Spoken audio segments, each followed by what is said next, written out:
निशांत के राजनीति में आने की पहली कड़ी है प्रशांत। हाँ, तो जनता दल यूनाइटेड से कई राजपूत नेताओं का नाम चल रहा है और देश भर में जैसे कहा जाने लगा कि जो राजपूतों की जो है तो वो उपेक्षा हो रही है। यही जो है राजपूत समाज से एमएलसी जो है जा सकते हैं जदयू के कोटे से। देखिए, राजनीति के माहिर खिलाड़ी कहे जाते हैं मुख्यमंत्री नीतीश कुमार। जो नीतीश कुमार के बाएं हाथ को भी नहीं पता होता है कि उनका दाएं हाथ क्या करने वाला है। लोग भले ही कई तरह की बातें तेजस्वी यादव कह रहे थे, प्रशांत किशोर कह रहे थे, तबीयत खराब है, पहचान नहीं पा रहे हैं मंत्रियों को, लेकिन अब जब सरकार बनी है तब देखिए नीतीश कुमार कितने एक्शन में है। और ऐसे समय में इसको लॉन्च किया गया है जब निशांत की चर्चा हो रही है ना। आपको याद ही है कि कैसे निशांत को 1 जनवरी को लेकर नीतीश कुमार खुद गए। और नमस्कार, सुबह के 7:30 बज चुके हैं और मैं अश्विनी सिंह हाजिर हूँ आपके सामने खबरें विथ न्यूज हार्ट लेकर। आज भी हमारे साथ मौजूद है न्यूज हार्ट के पत्रकार सागर जी। बहुत बहुत स्वागत है सागर जी। जी बहुत धन्यवाद।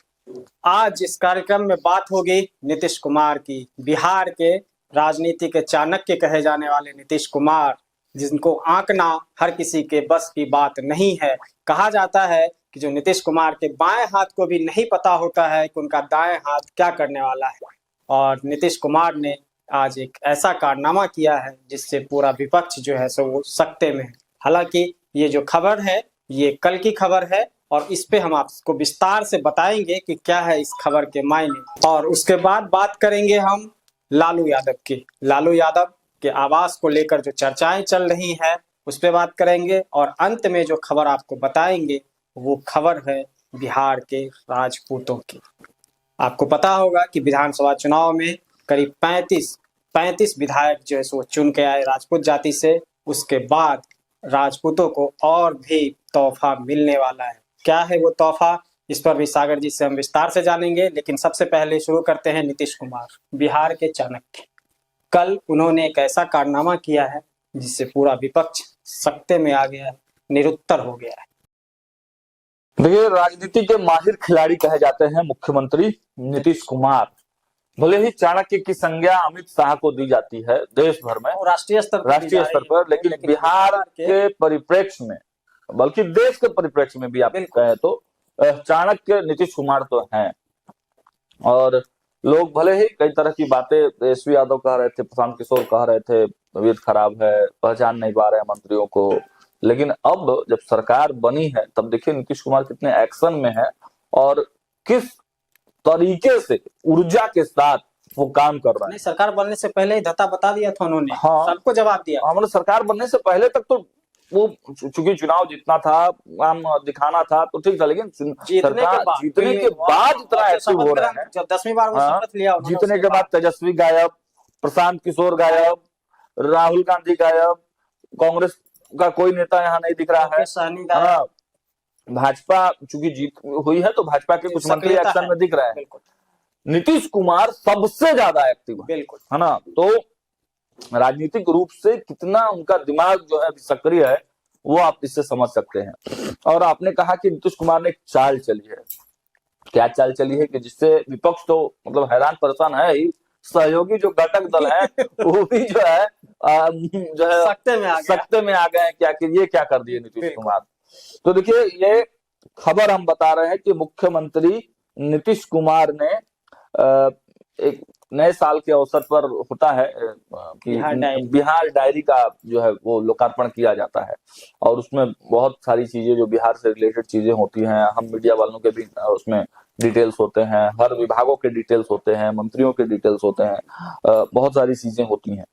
लेकिन इसमें कहानी क्या है, तो देखिए कहानी यही है कि मुख्यमंत्री नीतीश कुमार ने 1 जनवरी को 2026 1 जनवरी को बिहार डायरी और कैलेंडर का लोकार्पण किया। और कैलेंडर पर बिहार के विकास की सारी गाथाएं अंकित कर दी गई हैं। हर पन्ने पर बिहार के विकास की डिटेल में जो है वो गाथा लिखी गई है। लीजिए और पढ़िए। हाँ, घर घर तक बिहार की तस्वीर को मुख्यमंत्री नीतीश कुमार ने अपने एक निर्णय के साथ ही पहुंचा दिया। वो डायरी जहां जहां जाएगी वहां वहां नीतीश कुमार के जो विकास के कार्य हैं वो उस डायरी के माध्यम से वो प्रचारित होगी, वो प्रसारित होगी। और गौर से अगर को देखेंगे तो पाएंगे कि कैलेंडर के एक एक पन्ने से प्रचार का परचम कैसे लहरा रहा है। एक एक पन्ने में उकेरी गई है जो सरकार की, नीतीश सरकार की जो गतिविधियां हैं वो उकेरी गई हैं। कैलेंडर का पहला पन्ना और जनवरी माह, इस पन्ने पर 7 निश्चय पार्ट 3 का वह प्रसंग दर्ज है जो राज्य में उद्योग के विकास का एक रोड मैप है। बिल्कुल। कृषि के क्षेत्र में मखाना उद्योग की विशेष गाथा भी इसमें लिखी हुई है। किसानों की आय बढ़ाने हेतु कृषि में प्रगति, प्रदेश की समृद्धि की गाथा और साथ ही साथ शिक्षा व्यवस्था को आधुनिक और बेहतर बनाने की दिशा में क्या पहल किया गया है वो इसमें डिटेल में लिखा गया है। उसके बाद आ जाइए फरवरी में, तो फरवरी में जो है गन्ना औद्योगिक विकास से रिलेटेड जो चीजें हैं वो उसमें लिखी गई हैं। उसके बाद उसमें लिखा गया है कि पहली बार मुफ्त जमीन और वित्तीय प्रोत्साहन कैसे दिया जा रहा है जो औद्योगिक विकास बिहार में होगा, तो उसके लिए महिलाओं के रोजगार से जोड़ने के लिए जो चीजें हैं तो वो उसमें उकेरी की गई हैं। मार्च और अप्रैल के पन्ने की अगर बात करें तो देखिए मार्च और अप्रैल के पन्नों पर कौशल विकास के जरिए शिक्षा से सशक्त, स्किल से समृद्ध युवा बिहार बनने की दिशा में जो है चीजें लिखी गई। मतलब कौशल पर विशेष इसमें ध्यान जो सरकार ने दिया है। मतलब इसी तरीके से हर महीने में नीतीश सरकार के अलग अलग महत्वपूर्ण योजनाएं जो कि अब जिस पर डिपेंडेंट है नीतीश सरकार जो चल रही है, जो कहा जाता है ना कि राजनीति परसेप्शन की चीज होती है ना। परसेप्शन जिस बारे में जैसा होगा उस दिशा में काम होगा, तो परसेप्शन ही क्रिएट करने का ये काम है। और ज्यादातर फोकस जो है वो नीतीश सरकार की जो योजनाएं हैं उसको ही उसमें जगह और बिल्कुल। और 7 निश्चय जो है सो नीतीश कुमार का ड्रीम प्रोजेक्ट रहा करता था और वो मतलब और उसी को लेकर उन्होंने ये सक्रियता दिखाई। और एक चीज और है इससे, जब उनके प्रवक्ताओं को बार बार ये गिनाना नहीं पड़ेगा कि कौन काम हुआ है कौन नहीं हुआ, सब जो है सो सीधे लेंगे बिहार डायरी लीजिए और पढ़िए। तो देखिए इसमें कहा जा रहा है इसको लेके कि अपने सरकार के सबसे बड़े प्रचारक खुद नीतीश कुमार ही है, उनसे बड़ा प्रचारक ही नहीं है कोई दो राय है क्या? हाँ, तो मतलब ये पहला ऐसा मौका है जब डायरी में इस तरह की चीजें उकेरी गई हैं। हाँ बिल्कुल। और ऐसे समय में इसको लॉन्च किया गया है जब निशांत की चर्चा हो रही है ना। आपको याद ही है कि कैसे निशांत को 1 जनवरी को लेकर नीतीश कुमार खुद गए और निशांत उसी एक्शन में दिखाई दिए जिस एक्शन में कभी नीतीश कुमार दिखाई देते थे, लोगों से मिलना बातचीत करना। तो निशांत के एंट्री से पहले नीतीश कुमार ने जो बिहार में विकास का रोल मॉडल जो है वो दिखाया है करके, मतलब जो करके दिखाया है उसको सामने परोस के रख दिया है कि डायरी के माध्यम से वो विकास के कारनामे घर घर तक पहुंचे। तो ये बहुत जो है मास्टर प्लान कहा जा रहा है मुख्यमंत्री नीतीश कुमार का। बिल्कुल। तो आपने सुना कि ये नीतीश कुमार का जो मास्टर प्लान, जिससे विपक्ष के साथ साथ उनके सहयोगी भी आश्चर्यचकित हो गए। अब आगे बढ़ते हैं, बात कर लेते हैं थोड़ा लालू यादव की। उनके आवास को लेकर काफी चर्चा है और नीरज कुमार तो एकदम उनके पीछे ही पड़े हुए हैं। और जैसा कि कहा भी है दिलीप जायसवाल ने कि उनको जो है सो एकदम अथॉरिटी जो है सो दे दी गई है। इसी बीच एक खबर आ रही है कि एक आवास दिया गया और 4 आवास पे कब्जा कर लिया गया। हाँ देखिए ये चीजें आ रही है। कल हम कौटिल्य नगर गए थे तो आज वो खबर भी लग जाएगी, तो न्यूज हाट पर लोग देखेंगे कि उनके आवास के आसपास के लोगों का क्या कहना है। पूरा डिटेल में है, जैसे महुआ बाग वाले घर की जो कहानी थी वो पूरा डिटेल में आपको दिखाया गया, इसमें भी पूरा डिटेल में। तो देखिए जो चीजें निकल कर आ रहे हैं, कहा जा रहा है कि 1987 में बिहार सांसद एवं विधानमंडलीय सदस्य सहकारी समिति को 15 एकड़ सरकारी जमीन दी गई थी। यह जमीन वेटनरी कॉलेज की थी और तब इस कोऑपरेटिव को जमीन देने का मकसद था कि जिन माननीयों का निजी आवास पटना में नहीं है उन्हें ही अलॉट किया जाए। और अलॉटमेंट को लेकर कई तरह के नियम भी बनाए गए ताकि जो माननीय है एमएलए एमएलसी वो गड़बड़ी ना कर पाए या बगल के चीजों में दखल ना कर दे पाए। लेकिन अब कहा जा रहा है कि इससे जुड़ा हुआ एक मुद्दा माननीय तो पटना हाईकोर्ट है, वहां पर भी लंबित है। एक गुड्डू बाबा करके एक सोशल एक्टिविस्ट हैं, उन्होंने 2016 में जनहित याचिका भी दायर की थी। तो गुड्डू बाबा इस तरह के कई जनहित याचिका वो डालते रहते हैं। तो जो चर्चा है कि लालू प्रसाद यादव को जब यहाँ जमीन अलॉट हुआ वह साल था 1992 और उस समय लालू प्रसाद यादव मुख्यमंत्री थे और उनके खासम खास नेता थे जयप्रकाश नारायण यादव, कोऑपरेटिव के चेयरमैन थे, जैसे अभी विशाल सिंह है ना। तो दिवंगत भाजपा नेता सुशील कुमार मोदी ने अपनी किताब लालू लीला में नियमों की अनदेखी कर लालू को जमीन देने का दावा किया है। सुशील मोदी ने अपनी किताब लालू लीला में पूरे डिटेल से इसको लेकर जो है वो लिखा गया है। और अब फिर से उसी प्लॉट को लेकर जो है खूब हो हंगामा मचा हुआ है। जैसे 5 प्लॉट की चर्चा है, बारी बारी से पांचों प्लॉट की डिटेल्स हम बता दें कि लालू प्रसाद यादव को 1992 में प्लॉट संख्या 208 जो है आवंटित किया गया। बादशाह प्रसाद आजाद को दूसरी बार एमएलसी बनने के एवज में 29 जनवरी 2010 को लालू प्रसाद ने आजाद से एक और प्लॉट संख्या 207 अपने नाम पर लिखवा लिया था। इस बात की चीजों को सुशील मोदी ने ही ये बता दिया था, है ना। दूसरा है राबड़ी देवी जब मुख्यमंत्री थी तब पूर्व मंत्री सुधा श्रीवास्तव से 7 नवंबर 2002 को लगभग 2422 वर्ग फीट का प्लॉट नंबर 151 बाउंड्री वॉल और बोरिंग सहित लाखों की जमीन महज 72,000 रुपए में ही लिखवा ली गई। तीसरा प्लॉट जो कि 1 सितंबर 2003 को जब मुख्यमंत्री पद पर रहते हुए राबड़ी देवी ने मंत्री पद पर रहे अपने अब्दुल बारी सिद्दीकी जो वरिष्ठ नेता हैं को प्लॉट नंबर 151 देकर उनसे महत्वपूर्ण लोकेशन पर स्थित प्लॉट नंबर 209 महज 37,000 रुपए में लिखवा लिया अब्दुल बारी की सिद्दीकी को। उसके बाद आ जाइए चौथा नंबर प्लॉट। तो सहकारी समिति ने आरजेडी के तत्कालीन कोषाध्यक्ष और सांसद प्रेमचंद गुप्ता को प्लॉट संख्या 211 के आवंटन से स्वीकृति 8 अप्रैल 2006 को दी, जबकि इससे पूर्व ही डीड निबंधित कर दिया गया था और उन्होंने उस पर निर्माण कार्य भी करवा लिया। और अंतिम है प्लॉट नंबर 5 राबड़ी देवी के प्लॉट के ठीक बगल वाला जो 210 नंबर प्लॉट सामुदायिक भवन के लिए चिन्हित था। किसके लिए था? सामुदायिक भवन के लिए। लेकिन अपनी सुविधा को देखते हुए उसे साधु यादव को आवंटित कर दिया गया ताकि लालू यादव और साधु यादव प्लॉट का इस्तेमाल कर सके। तो यही जो मामला है अब एक बार फिर से प्रकाश में आया है और गुड्डू बाबा भी जो है सोशल एक्टिविस्ट, हाँ सोशल एक्टिविस्ट जो है वो भी इसको लेकर अब खूब हल्ला हंगामा कर रहे हैं। वो कह रहे हैं कि किसी भी सरकारी संस्थान की जमीन को किसी कोऑपरेटिव के माध्यम से निजी संपत्ति बनाया जाना कहीं से भी उचित नहीं है। जो जमीन एक्वायर हुई थी वह पब्लिक के पैसे से खरीदी गई थी। अब इस मामले पे पेच देखिए कहाँ फंस गया है। नीरज कुमार लगातार हुआ बाग हो चाहे ये हो तो इसको लेकर सवाल उठा रहे हैं। नीरज कुमार ने कहा भी है, हमने खबरें भी दिखाई हैं।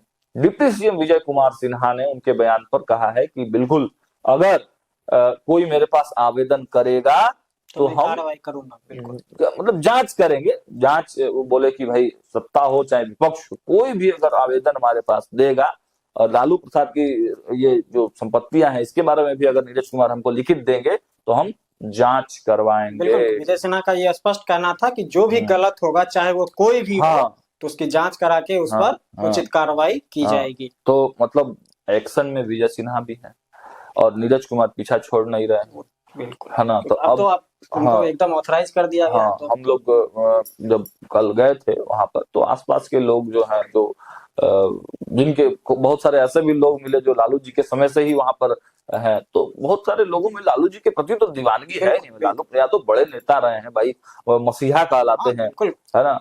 तो आसपास के लोग बड़ी मतलब खुश भी हैं एक तरीके से कि भाई अब वेटनरी पड़ोसी होने वाले हैं, रोज मुलाकातें होंगी लालू प्रसाद यादव से।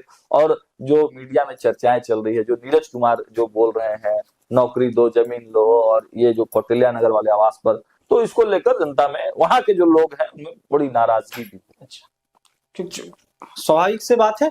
देखिए जो जिसके फैन होते हैं तो वो उनके खिलाफ कुछ सुनना नहीं चाहते, लेकिन जो सच है वो सच है। और जो कहा गया है, जैसे विजय सिन्हा ने कहा है कि अगर हमारे पास आवेदन आया तो हम जांच कराएंगे और गलत पाया जाएगा तो कार्रवाई भी होगी। तो आगे देखते हैं कि क्या होता है। ये मामला तूल पकड़ेगा अभी, बिल्कुल, क्योंकि खरवास के बाद जो है इसमें शिफ्ट होने की चर्चा है। हालांकि बिल्डिंग पूरी तरह से फिनिशिंग जो है कर दिया गया है, अब रहने लायक वो बिल्डिंग हो गई है। इसमें एक और सवाल था सागर जी, आपको नहीं लगता है कि इस मामला को तूल देने में कहीं ना कहीं लालू यादव और राबड़ी देवी की खुद का ही हाथ है? क्योंकि जो आवास उनको आवंटित किया गया, अगर वो वहां चले जाते तो ये सब बातें इतना इतना हल्ला नहीं होता, इतना चर्चा नहीं होता। और जब 39 हार्डिंग आवास मिला था तो आप आंशिक रूप से कम वहाँ और ये आवास मतलब जो राबड़ी आवास से बड़ा आवास है जो हाँ। वर्तमान में है स्क्वायर फीट के हिसाब से देखा जाए, भी बताया था। स्क्वायर फीट के हिसाब से देखेगा तो 39 हार्डिंग रोड भी एक बड़ा आवास है। लेकिन अब लालू जी अब बार क्या चाहता है, क्या सोचता है, अब तो वही लोग बताए। लेकिन कहा जा रहा है कि 5 तारीख को जो है तेजस्वी यादव आने वाले हैं बिहार, और उसके बाद फिर कुछ डिसीजन इस पर होगा। देखिए खरमास के बाद देखते हैं कि जो आगे क्या होता है। आगे बढ़ते हैं। एक समय आया ऐसा बिहार में और देश भर में जैसे कहा जाने लगा कि जो राजपूतों की जो है सो वो उपेक्षा हो रही है, क्योंकि बिहार के जो मंत्री नहीं बनाए गए बिहार से एक भी राजपूत केंद्र में, इसको लेके भी खूब चर्चाएं होने लगी। ये कहा जाने लगा कि जो भाजपा में जो है सो अब राजपूतों की उपेक्षा हो रही है। लेकिन विधानसभा चुनाव में आप देखिएगा तो 35 राजपूत विधायक चुन के आए और कहा जाता है कि जो सबसे ज्यादा संख्या जो है वो राजपूतों की है। लेकिन अब ये सिलसिला यही नहीं थम रहा है, राजपूत को कुछ और भी ज्यादा मिलने की तैयारी हो रही है। क्या है वो तैयारी, सागर जी बताएंगे। देखिए दोनों ही गठबंधनों में अगर बात की जाए तो 2025 के बिहार विधानसभा चुनाव में कुल 49 उम्मीदवार जो है चुनाव में उतारे गए थे राजपूत समाज से। इनमें से 37 को एनडीए और 12 को महागठबंधन से टिकट दिया गया था। देखिए कि इसमें से लगभग 34-35 विधायक जो है वो जीत कर आए हैं और एनडीए से लगभग 34 विधायक आ गए हैं जीत कर। तो हालांकि मंत्रियों की संख्या है अच्छी खासी, मुझे लगता है 5 मंत्री जो है बनाए गए हैं राजपूत समाज से। लेकिन अब जो चर्चाएं निकल कर सामने आ रही है कि एक बार फिर से राजपूत समाज को जो है बड़ी खुशखबरी मिलने वाली है, क्योंकि एमएलसी के सीट बहुत सारे खाली हो रहे हैं। तो इसमें से कुछ सीटें जो है वो अभी हम जनता दल यूनाइटेड की केवल बात करेंगे, बाकी आने वाले दिनों में और धीरे धीरे आपको पूरा और डिटेल देंगे।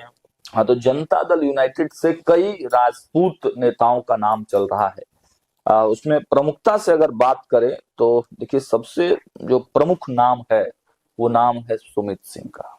चकाई से लड़े थे हाँ, और पार्टी के भीतरघात के मतलब वहां पर कुछ लोग जो है पार्टी के ही जो लोग हैं वो थोड़ा भीतरघात कर दिए, जिसके वजह से सुमित सिंह हार का सामना करना पड़ा उनको। लेकिन नीतीश कुमार के बहुत करीबी हैं और जब रहे हैं तो मंत्री ही रहे हैं, तो उन्होंने सपोर्ट किया और मंत्री रहे हैं। तो सुमित सिंह जो है के नाम की चर्चा बड़ी जोरों पर है कि सुमित सिंह राजपूत कोटे से एमएलसी जा सकते हैं और उसके बाद मंत्री भी बनाए जा सकते हैं।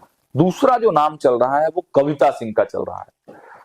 कविता सिंह भी कद्दावर नेता हैं जनता दल यूनाइटेड की, और लोकसभा का टिकट कट गया था उनका। हाँ, लोकसभा का टिकट उनका कट गया था। तो अब चर्चा है कि अगर राजपूत कोटे से अगर किसी को भेजना होगा तो सुमित सिंह के बाद भी अगर कोई राजपूत कोटे से जाएगा तो वो कविता सिंह नहीं, लेकिन और कई नाम है जो नाम छन कर हमारे पास आए हैं। उनमें से 2-3 नाम की हम चर्चा कर देते हैं। कविता सिंह भी है और देखिए प्रशांत कुमार के नाम की भी चर्चा है।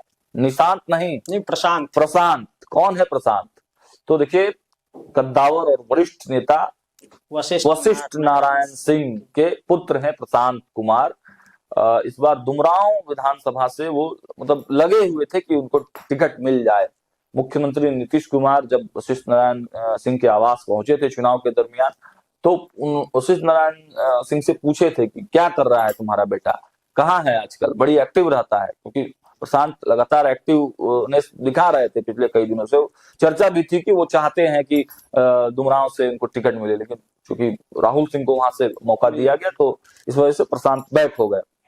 तो अब ये चर्चा है कि प्रशांत कुमार, और देखिए एक और बात बता दें आपको, प्रशांत कुमार को एमएलसी बनाने के पीछे एक और वजह है कि प्रशांत और निशांत बचपन के बड़े अच्छे मित्र रहे और वशिष्ठ बाबू और नीतीश कुमार भी बहुत घनिष्ठ मित्र रहे। बिल्कुल। तो आप निशांत के पॉलिटिकल डेब्यू से पहले प्रशांत का पॉलिटिकल डेब्यू देख लेंगे तो आप समझ, प्रशांत अगर आ जाते हैं एमएलसी बनके बिहार के राजनीति में तो निशांत जो है बिल्कुल ठीक वही काम करेंगे नीतीश कुमार के लिए जो वशिष्ठ नारायण सिंह करते थे वही काम प्रशांत करेंगे। निशांत के राजनीति में आने की पहली कड़ी है प्रशांत। तो आप समझिए कि प्रशांत को किस वजह से जो है लाया जा सकता है और एमएलसी उनको बनाया जा सकता है। और एक और वजह यह है कि केवल निशांत प्रशांत नहीं बल्कि निशांत, प्रशांत और सम्राट चौधरी, ये तीनों बचपन के मित्र रहे हैं। अब समझिए कि कैसी जुगलबंदी होगी जब ये तीनों सरकार में आएंगे और तीनों मिलकर सरकार चलाएंगे, तो है ना।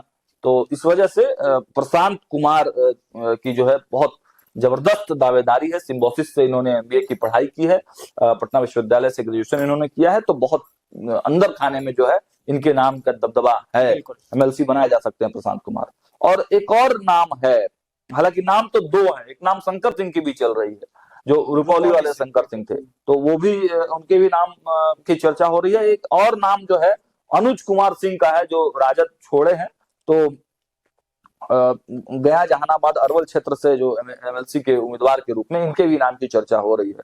तो यही सब है जो राजपूतों के जो नाम है, सुमित सिंह है, कविता सिंह है, प्रशांत कुमार है, शंकर सिंह है और अनुज कुमार सिंह, यही जो है राजपूत समाज से एमएलसी जो है जा सकते हैं जदयू के कोटे से। तो हमने बताया आपको कि राजपूतों को कुछ और क्या बड़ा मिलने वाला है, और इसके पीछे की पूरी जो रणनीति है वो भी हमने बताया, और आगे जो भी अपडेट और जो भी खबरें छन के आएंगी वो भी आपको बताते रहेंगे। तो फिलहाल ये कार्यक्रम आपको कैसा लगा कमेंट सेक्शन में जाके जरूर बताइएगा। फेसबुक पर हमारे पेज को फॉलो करिए, यूट्यूब पर हमारे चैनल को सब्सक्राइब करना नहीं भूलिए। बहुत बहुत धन्यवाद।